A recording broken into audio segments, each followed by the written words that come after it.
که دغه څو کارونه کوئ ضرور به پرې خواشیني شئ. لومړی د راز ویل، رازونه چاته مه وایاست. له ملګرو سره دا خیانت مه کوئ. که مو د ملګرو راز ونه ساته بیا باور تر باندې ډېره مشکله وي چې ویې کړي. کله چې د ملګري په باور لوبې او خیانت کوئ معنی دا ده چې د ملګرتیا وړتیا نه لرئ.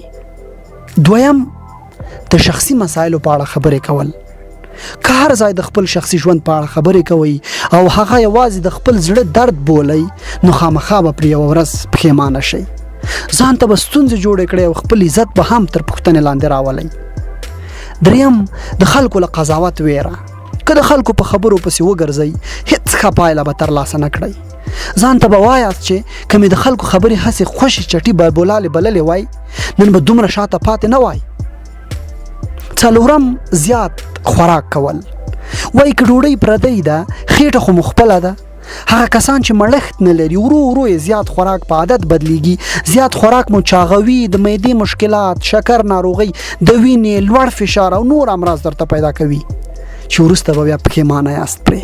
پنځم، د فرصتونو ضایع کول. ژوند تجربه ترلاسه کول دي. ځینې فرصتونه ممکن په ټول ژوند کې یوازې یو ځل په لاس درشي. که یې مس کړئ ټول ژوند به بیا پرې خفه یاست. شپږم، په ځان کنټرول نه لرل. که د غوسې په وخت کې کوم بد عمل یا خبره وکړئ خامخا به وروسته پرې پښیمانه شئ. غوسه یوه طبیعي مسله ده. هڅه وکړئ چې په دې وخت کې ځان کنټرول کړئ.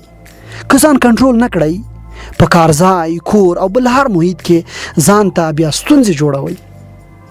اووم، د خپلو علاقو پرېښودل.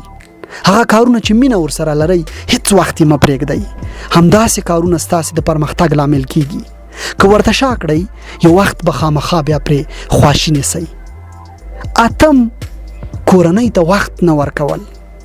دا یو ډېر مهم مطلب دی. کورنۍ او د کورنۍ غړو ته وخت ورکړئ. کورنۍ د فرد تر ګردو لویه شتمني بلل کیږي. د اولاد لپاره بل هیڅ دومره په زړه پورې نه دي لکه له مور او پلار سره د وخت تېرول. ډېر د ژوند په چارو کې ځان مه لاهو کوئ. کورنۍ ته وخت ورکړئ چې وروسته بیا پر پښیمانه نه شئ.